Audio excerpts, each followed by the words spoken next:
জয় শ্রী রাধে, জয় জগৎবন্ধু হরি। গত ব্লগে আপনারা ডিউ দর্শন করেছেন। এইটি হলো আমার আহমেদাবাদের প্রথম ব্লগ। আর একটি ব্লগ রয়েছে। দুটো ব্লগের পর এই গুজরাট ট্রিপের ব্লগ এখানেই শেষ হবে। আমরা ভারত সেবাশ্রমে এসেছি। খুব সুন্দর রুমের ব্যবস্থা আছে, প্রসাদের ব্যবস্থা হয়েছে।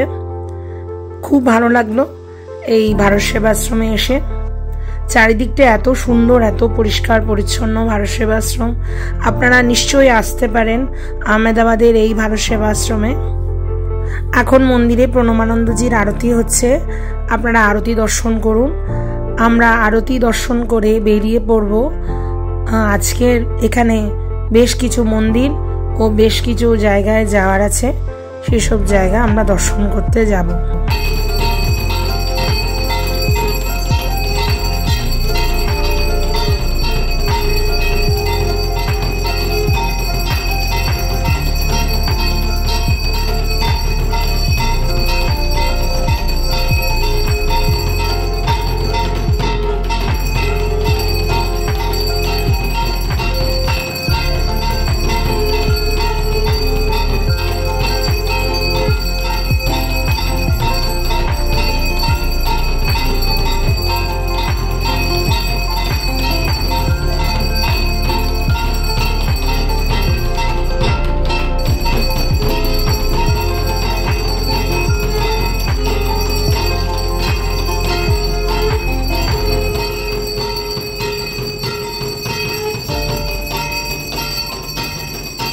সকালবেলার সময় আমরা একটু চা সেবা করছি, তারপর প্রসাদ পেয়ে বেরোবো। আমরা সবাই স্নান করে ফ্রেশ হয়ে নিলাম। এইটি হলো ভারত সেবাশ্রমের দেওয়া রুম। আমরা সকলে মিলে একটু চা খাচ্ছি, তারপর আমরা বেরিয়ে যাব। আমাদের এই 7 জন আমরা যথেষ্ট আনন্দ করেছি। সকলকে অনেক ধন্যবাদ আমাদের সঙ্গে এত সুন্দর সময় কাটানোর জন্য। অনেক ধন্যবাদ আমার মামাকে, মামিকে, 2 মাসি, মেশোকে। সবাই মিলে খুব আনন্দ করেছি। আমার নাম সুজিত রক্ষিত। আমি অনেকদিন যাবৎ থেকে চিন্তা ভাবনা করছিলাম আত্মীয় স্বজনদের নিয়ে একটা ধর্মীয় ট্যুর করব। সেভাবে প্রস্তুতি নিয়ে আমরা মোট 7 জন দ্বারকাধীশ দর্শন করলাম, ভেট দ্বারকা দর্শন করলাম, রুক্মিণী দেবী মন্দির দর্শন করলাম, ভেঙ্কটেশ্বর মহাদেব দর্শন করলাম। তাছাড়া আমরা যে সি বিচের ধারে যে গায়ত্রী শক্তিপীঠ, সে তাদেরই একটা ব্যবস্থাপনায় বাড়িতে ছিলাম। এত সুন্দর জায়গায় ছিলাম, খুবই ভালো। এবং দ্বারকাধীশকে আমরা 2-3 বার করে যে সুন্দরভাবে দর্শন করেছি তা জীবনে কোনো কল্পনা করতে পারবো না। এরপর আমরা পোরবন্দরের উদ্দেশ্যে নিয়ে, সোমনাথের উদ্দেশ্যে নিয়ে পোরবন্দর রওনা হলাম। পোরবন্দরতে মূল দ্বারকা, যেখানে স্বয়ং কৃষ্ণ এসে প্রথম বিশ্রাম নিয়েছিল, সেখানে হর আর হরির মিলন ঘটেছিল। সেই জায়গায় দর্শন করে সুদামা পুরীতে গিয়ে সুদামা বাড়ি দর্শন করে আমরা আরেকটা কি দর্শন, এই শক্তিপীঠ, কি শক্তিপীঠ ওটা? না, হ্যাঁ, মায়ের একটা শক্তিপীঠ দর্শন করে, হরসিদ্ধি মাতার শক্তিপীঠ দর্শন করে আমরা সোমনাথ রওনা হলাম। সোমনাথে আমরা সোমনাথ ট্রাস্টের ব্যবস্থাপনায় ওদের এই গেস্ট হাউসে ছিলাম। খুবই ভালো ব্যবস্থাপনা, থাকা খাওয়া খুব মিনিমাম ভাড়ায়, এসি ঘর 950 টাকা মাত্র, 2 বেডরুম। খুবই ভালো ব্যবস্থাপনা ওদের। সেখান থেকে মন্দির একেবারে কাছে, আমরা মন্দির দর্শন করলাম। অরিজিনাল মন্দির, তা অহল্যাবাই নির্মিত, সেই সোমনাথ মন্দিরও দর্শন করলাম। দর্শন করে সেদিনের মতো প্রোগ্রাম শেষ করে তারপরের দিনও আমরা আবার দুটোই, সোমবার ছিল, সোমবার অহল্যাবাইয়ে এই সোমনাথ মন্দিরে গিয়ে বাবাকে আমরা অভিষেক করলাম, করে আবার সোমনাথ মন্দিরে গিয়ে সোমনাথ দর্শন করে আমরা ওই দিনের মতো সকালবেলার প্রোগ্রাম আমরা ইতি টেনে দিলাম। বিকালবেলা আবার আমরা সবাই মিলে ঘুরলাম চারদিকে দর্শন। সোমনাথের আশেপাশে ভালকা তীর্থ, তার যেখানে কৃষ্ণকে তীর মারা হয়েছিল, স্বামীনারায়ণ মন্দির, তারপর এই কৃষ্ণ যেখানে সে তার দেহটা ত্যাগ করেছিল প্রভাসক্ষেত্র, সেখানে, তারপর ত্রিবেণী সঙ্গম, রাম মন্দির, এগুলো সব দর্শন। আরও কিছু কিছু মন্দির আছে সব দর্শন করে আমরা আবার এসে সোমনাথ দর্শন করলাম। সোমনাথকে দর্শন করে আমরা রাজধানীতে চলে গেলাম ঘরে। তারপর দিন আমরা জুনাগড় রওনা হলাম। মা অম্বিকা সতীপীঠ, সেই গিরনার পর্বত, যে পর্বত হিমালয়ের আগে উৎপত্তি তৈরি হয়েছিল, যেখানে শিবগৌরী বসবাস করেছিল ওই গিরনার পর্বতে, এবং এখনও অনেক মনি ঋষি ওখানে পাহাড়ের গুহার মধ্যে এখনও ধ্যান করে। এবং এই সময় এই 10 তারিখ থেকে ওখানে গিরনার পর্বত পরিক্রমা করবে 35 কিলোমিটার। এখানকার লোকরা প্রায় 10-20 লাখ লোক হয় বলছে ওরা। তা আমরা আম্বাজি মাতা অবধি উঠেছিলাম রোপওয়ের মাধ্যমে। আমাদের পক্ষে তো সম্ভব না 10,000 সিঁড়ি অতিক্রম করে উপরে ওঠা হেঁটে। তাই আমরা শুধু মায়ের দর্শনটুকু করলাম, 5,000 সিঁড়ি অতিক্রম না করে। রোপওয়ে এশিয়ার সবচেয়ে উচ্চতম রোপওয়ে আমরা মা অম্বিকার দর্শন করলাম। তা ওখান থেকে আমরা দত্তদেয় মন্দির চূড়া দর্শন করে প্রণাম জানালাম। ভেরোনাথের চূড়া, 3টা চূড়া আছে, এই 3টা চূড়া দর্শন করে আমরা রোপওয়ে করে আবার নিচে আসলাম। নিচে এসে আমরা কি কুণ্ডটা, দামোদর কুণ্ডতে এসে আমরা আবার দর্শন করলাম, যেখানে শিব সদৃশ দিন সব নাগা সন্ন্যাসীরা এবং সবাই এসে ওখানে স্নান করে। এবং ওটা খুব পুণ্যস্থান, যেখানে গান্ধীজির অস্থি বিসর্জন করা হয়েছিল। সেই স্থানে এসে এত অপূর্ব দৃশ্য দর্শন করে আমরা আবার ওখানকার স্বামীনারায়ণ মন্দির টেম্পল দর্শন করে আমরা অশোক শিলা, যেখানে সম্রাট অশোক শিলার মধ্যে লিখেছিল বিভিন্ন উপদেশ, সেই শিলা দর্শন করলাম। সেই শিলা দর্শন করে আমরা জুনাগড় থেকে রাত্রেবেলা আবার সোমনাথ ফিরে আসলাম। ফিরে এসে আমরা আবার সোমনাথকে দর্শন করলাম মন্দিরে গিয়ে। প্রচণ্ড লোকের ভিড়, তবুও আমরা দর্শন করেছি। তারপরের দিন আমরা আবার ওদিন আবার লাইট অ্যান্ড সাউন্ড দেখলাম। আমরা লাইট অ্যান্ড সাউন্ড দেখে যে সোমনাথের ইতিহাস Amitabh Bachchan light and sound এত সুন্দরভাবে বর্ণনা করলো, তা শুনে আমরা তারপরের দিন আমরা আবার সকালবেলা উঠে গঙ্গেশ্বর মহাদেব দর্শন করার জন্য দিউ রওনা হলাম। সেখানে দিউ গিয়ে আমরা প্রথম আইএনএস কুপ্রি যুদ্ধজাহাজের মিউজিয়াম, সেটা দর্শন করলাম। এরপর পর্তুগিজদের একটা গির্জা দর্শন করলাম। দর্শন করার পর আমরা গেলাম ওখানকার পর্তুগিজদের একটা দুর্গ, সেই দুর্গতে আমরা উঠলাম, দেখলাম ওখানে তখন কামান গুলি ওখানে আছে। ওগুলি দেখার পর আমরা সোজা চলে গেলাম গঙ্গেশ্বর মহাদেবকে দর্শন করার জন্য। একটা গুহার মধ্যে ওই পঞ্চপাণ্ডব 5টা শিবলিঙ্গ ওখানে প্রতিষ্ঠা করেছিল, এবং সমুদ্র জল ওখানে এসে ওকে অভিষেক করে চলে যায়। যখন জোয়ার হয় তখন ওখানে নামা যায় না, তখন জলে জলাময় থাকে। যখন ভাসার টাইমে সেখানে দর্শন করা যায়। আরব সাগর এখানে প্রতিনিয়ত এসে ওখানে অভিষেক করে চলে যাচ্ছে, জলাভিষেক করে চলে যাচ্ছে। সেখান থেকে আমরা চলে গেলাম নাগোয়া বিচ, খুব সুন্দর বিচ। সে বিচে কিছু ঘুরে আমরা দর্শন করে তারপর আমরা বিরাবেল এসে আহমেদাবাদের উদ্দেশ্যে রওনা হয়ে গেলাম। এইবার আমরা চললাম আহমেদাবাদের যা যা স্থান আছে সেসব দেখার জন্য। অপূর্ব সুন্দর এই গুজরাট। আমার এত ভালো লেগেছে আহমেদাবাদ, এত পরিষ্কার পরিচ্ছন্ন। খুব ইচ্ছে ছিল আরেকটা দিন যদি থাকতে পারি বেশ ভালো হতো, কিন্তু আমাদের হাতে সময় বড় কম। তাই আমরা প্রথমেই যাচ্ছি জৈন মন্দিরে। আহমেদাবাদের ফেমাস জৈন মন্দির, সেই মন্দির থেকেই শুরু।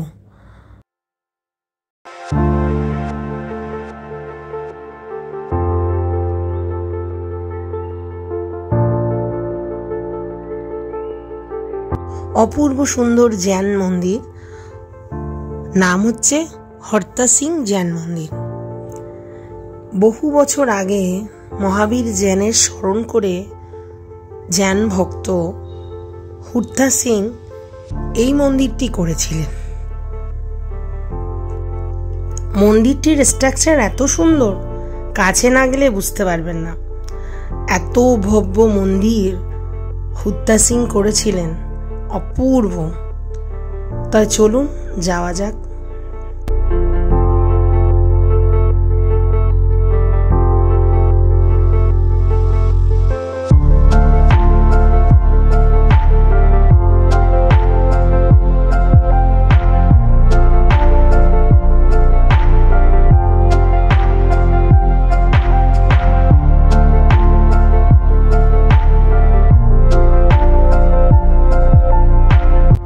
সামনেই রয়েছে মন্দিরের প্রবেশদ্বার, আর পাশেই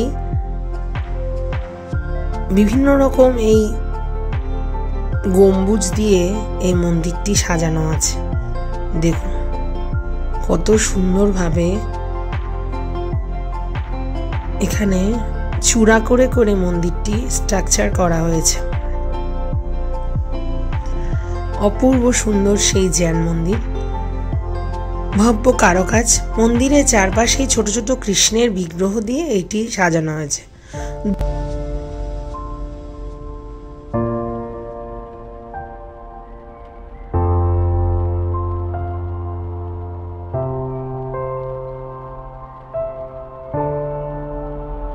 একবার প্রবেশদ্বারের কারুকাজটা দর্শন করুন। ভিতরে মোবাইল অ্যালাউ নেই, তাই মোবাইলটি ভিতরে নেওয়া যাবে না। তারপরেও আমি আপনাদেরকে চারপাশটি দেখাচ্ছি। সত্যি আহমেদাবাদ একেবারে ক্লিন সিটি। দূরে এই যে দেখছেন মহাবীর জ্যানের জন্মোৎসব উপলক্ষে এই 7 মঞ্জিলা এই ছোট্ট ইমারতটি করা হয়েছে। ভব্য ইমারত, 7 মঞ্জিলা এই ইমারতটি করা হয়। মহাবীর জ্যানের জন্মোৎসব উপলক্ষে এটি প্রতিষ্ঠা করা হয় এখানে।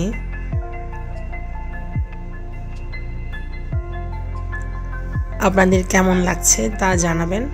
এরপর আমরা যাচ্ছি মহাত্মা গান্ধীর ভবনে। এখানে মহাত্মা গান্ধীর ভবন, সাবরমতী ভবন খুব প্রসিদ্ধ, সেই ভবনে আমরা যাচ্ছি। আপনারা বহুবার বহুজনের থেকে শুনেছেন মহাত্মা গান্ধীর এই ভবনের কথা, যেখানে মহাত্মা গান্ধীজি থাকতেন। বহু বহু রাষ্ট্রীয় নেতা, বহু বহু প্রসিদ্ধ জনেরা মহাত্মা গান্ধীর সঙ্গে দেখা করতে এই ভবনে এসেছেন। ছোট্ট ভবন, কিরকম ভাবে তিনি থাকতেন, এক কাপড় পরে নিজেই সেই চরকা কেটে সুতো কেটে ওই কাপড়টি তৈরি করতেন। সেই স্থানে গেলেই আমরা বুঝতে পারবো কেমনই ওই স্থান যেখানে মহাত্মা গান্ধী থাকতেন। আমি এই ব্লগে অতি সামান্য দিচ্ছি। মহাত্মা গান্ধীর বাড়িটি অল্প করে এই ব্লগে দেওয়া হয়েছে। আমি বলে দেব কোন ব্লগে এই বাড়িটি ভালোভাবে দেখানো হয়েছে। এখানে সাবরমতী নদীর তীরে এই সাবরমতী ভবন অবস্থিত, মহাত্মা গান্ধীর এই বাড়ি। এখানে মহাত্মা গান্ধীজি থাকতেন। এটি এখন মিউজিয়ামে পরিণত হয়েছে। তখনকার দিনে ঘর, দরজা, জানলা দেখতেই পাচ্ছেন।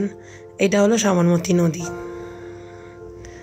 আহমেদাবাদের নগরীটি এই নদীকে ঘিরেই গড়ে উঠেছে। দেখুন কত উন্নত এই আহমেদাবাদ, আর কত পরিষ্কার পরিচ্ছন্ন, একেবারে সুন্দর, একেবারে শিল্পনগরী আহমেদাবাদ। আমরা এসেছি মহাত্মা গান্ধীর বাড়িতে। মহাত্মা গান্ধীর বাড়ির পাশ দিয়ে এইরকম ভাবে নদীটি দেখা যায়।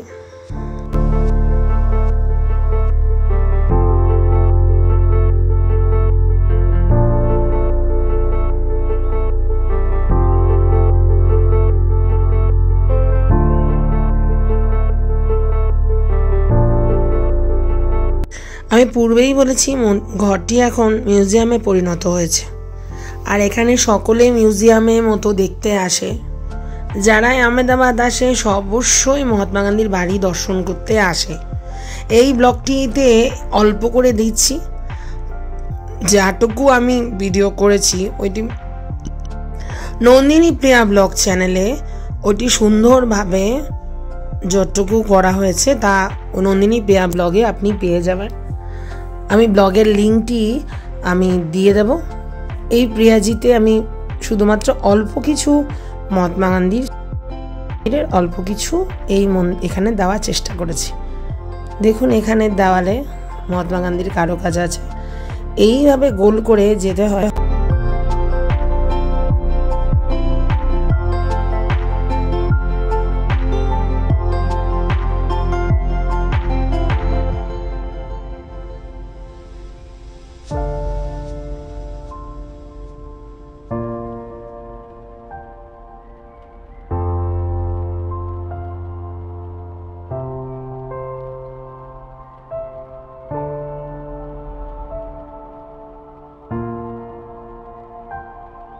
বেশ এলাকা জুড়ে এই সবরমতী ভবন অবস্থিত। প্রথমে এই কুটিয়াগুলো, যে কুটিয়াগুলোতে মহাত্মা গান্ধী থাকতেন।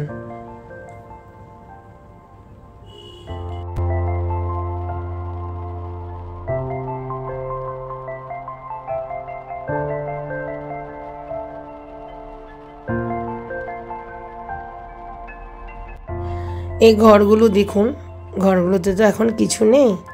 এখানে বহু জনেরা এসেছেন মহাত্মা গান্ধীর সঙ্গে দেখা করতে। এই রকম ঘরে গান্ধীজি থাকতেন। দেখুন এই ঘরটি, এইখানে স্মারকের মধ্যে লেখা আছে মহাত্মা গান্ধীর সঙ্গে কে কে দেখা করতে এই ঘরে আসতেন, উনি এই ঘরেই থাকতেন। এই স্মারকের মধ্যে সম্পূর্ণভাবে লেখা আছে।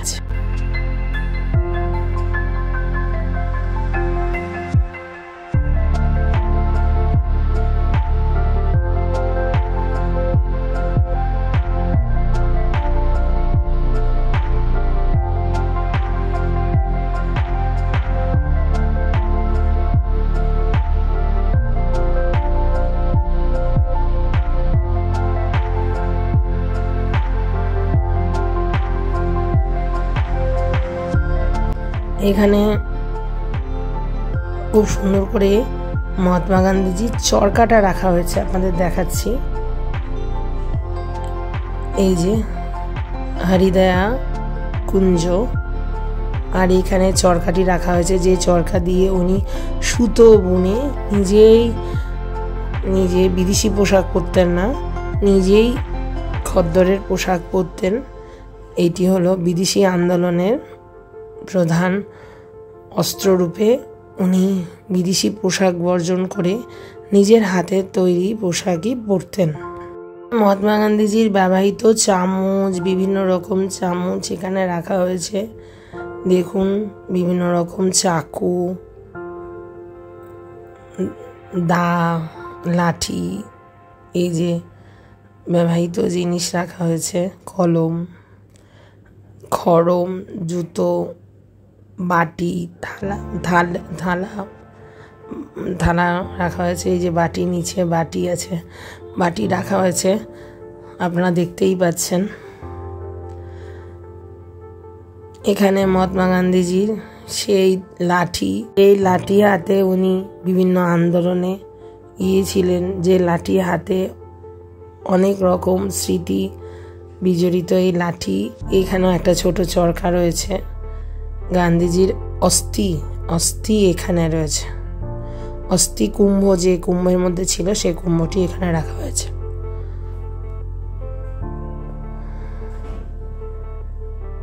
এইখানে খুব সুন্দর এই ভবনটি দেখুন, ছোট্ট একটা আঙ্গিনা আছে, আঙ্গিনার মধ্যে এত সুন্দর জায়গাটি। অনেকে দেখতে আসে, প্রত্যেকবার আহমেদাবাদ আসলে এখানে আসে।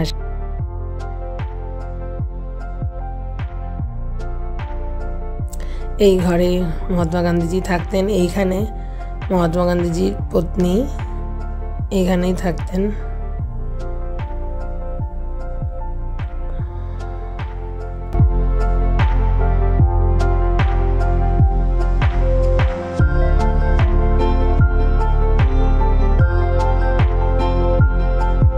কারা কারা এসেছেন এখানে মহাত্মা গান্ধীর সঙ্গে দেখা করতে, এইসব দেওয়া আছে।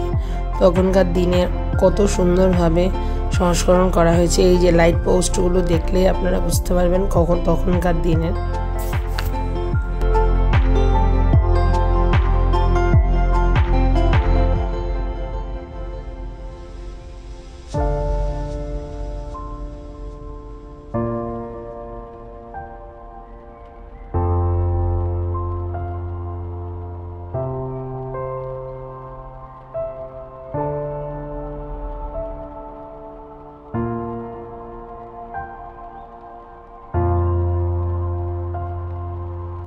এখানে মিউজিয়াম রয়েছে একটি, এখানে মহাত্মা গান্ধীজির সেই চক্রটা রয়েছে যেখানে সুতো বোনা হতো।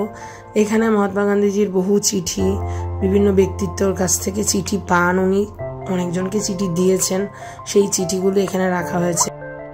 পত্রিকায় বিভিন্ন সময়ে মহাত্মা গান্ধীজি সম্বন্ধে বিভিন্ন রকম কথা যেভাবে ছাপানো হয়েছে, কীভাবে জনগণকে অনুপ্রেরণা জাগাতে উনি কি করেছেন, কোন কোন শিল্প প্রতিষ্ঠান কি অবদান রয়েছে সব এখানে তুলে ধরা হয়েছে এই মিউজিয়ামে। আমি মিউজিয়ামটা সংক্ষেপে দেখাচ্ছি। এই মিউজিয়াম যদি আমি দেখাতে চাই ব্লগে তা অনেক বড় ব্লগ হয়ে যাবে, সেজন্য অতি সংক্ষেপে দেখাচ্ছি। আপনারা যদি আরও কিছু, এগুলিও থাকবে, আরও কিছু দেখতে চান তাহলে অবশ্যই নন্দিনী প্লেয়া ব্লগে মহাত্মা গান্ধীর বাড়ি সম্বন্ধে একটি ব্লগ আসবে, সেটি আপনারা দেখে নেবেন।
এইবার এসেছি রানী কি ভাব।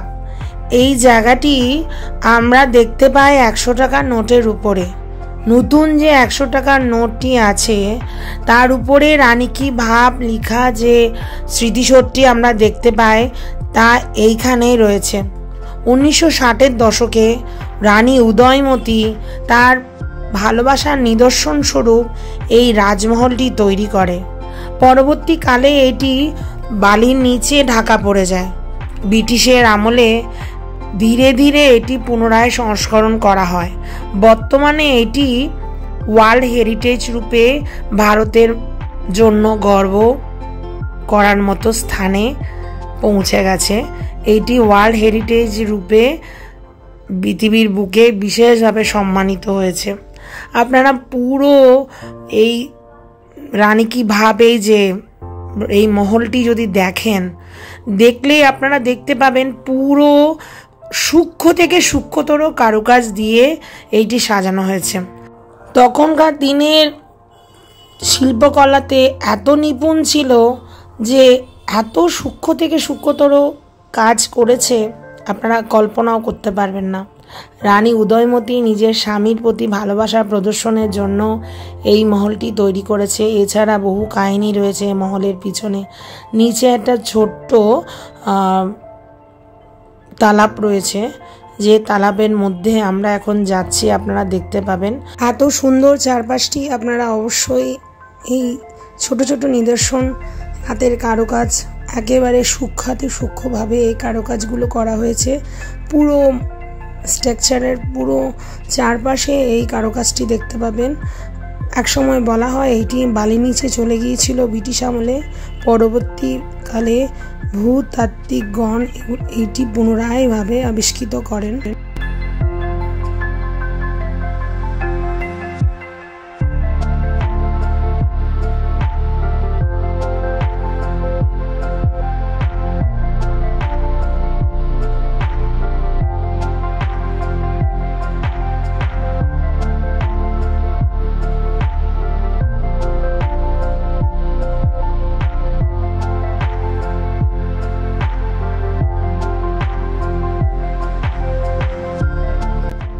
অপূর্ব সুন্দর এই চারপাশটি, এই পুষ্করিণীটার জন্য জায়গাটি এত সুন্দর লাগছে, এত নিরিবিলি, আমাদের খুব ভালো লাগলো। রানী নিজের ভালোবাসা, নিজের স্বামীর জন্য এই স্মৃতিস্বরূপ এই মহলটি তৈরি করেন।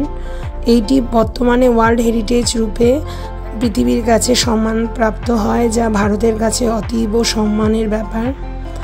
আপনারা অবশ্যই আহমেদাবাদ গেলে এখানে যাবেন, দেখে আসবেন একবার কত সুন্দর এই চারপাশটির কারুকাজ করা রয়েছে। তখনকার দিনের হাতের নিদর্শন আপনারা দেখে আসবেন। আমার কাছে খুবই সুন্দর লেগেছে চারপাশটি। আমাদের ভারতের একটা গর্বের বিষয়, এটি ওয়ার্ল্ড হেরিটেজ রূপে সম্মানিত হয়েছে।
এরপর সন্ধ্যা হতে চললো, আমরা যাব স্বামীনারায়ণ মন্দিরে। স্বামীনারায়ণ মন্দিরে মোবাইল নেওয়া যায় না, আহমেদাবাদের বিখ্যাত স্বামীনারায়ণ মন্দির, আপনারা নিশ্চয় অনেকে গেছেন, ওখানে মোবাইল ইউজ করা যায় না, তাই স্বামীনারায়ণ মন্দিরের ব্লগে দেখাতে পারলাম না। আজকের মতো এইখানে ব্লগ শেষ হচ্ছে, তারপর লাস্টের ব্লগটি রয়েছে, ওইটি খুব তাড়াতাড়ি আসবে আপনাদের সামনে। এই দিয়ে আমাদের গুজরাটের ট্রিপ এইখানেই শেষ। আমরা দ্বারিকাধীশ সোমনাথ দর্শন করে খুব আনন্দ পেলাম। আপনারা যদি সুযোগ হয় অবশ্যই দ্বারিকাধীশ সোমনাথ ও রণছর রায়কে দর্শন করতে আপনারা অবশ্যই গুজরাটে আসবেন। আমার এই ব্লগ এখানেই শেষ হচ্ছে। আপনাদের অনেক ধন্যবাদ আমার সঙ্গে থাকার জন্য। ছোট্ট একটা ব্লগ ছিল, যথেষ্ট কিছুই তেমন কিছু দেখাতে আপনাদের পারলাম না। আপনাদের যদি ভালো লাগে অবশ্যই এই ব্লগের সঙ্গে থাকুন। পরবর্তী দিন নতুন কোনো ভক্ত কথা, কৃষ্ণ কথা, কোনো জায়গার দর্শন নিয়ে আপনাদের কাছে আবার আসবো। আমার প্রিয়াজি চ্যানেলটা আপনারা সাবস্ক্রাইব করুন, আমার সঙ্গে থাকুন, ভালো থাকুন, সুস্থ থাকুন, এই কামনা করি। জয় শ্রী রাধে, জয় জগৎবন্ধু হরি, জয় শ্রী গুরুদেব।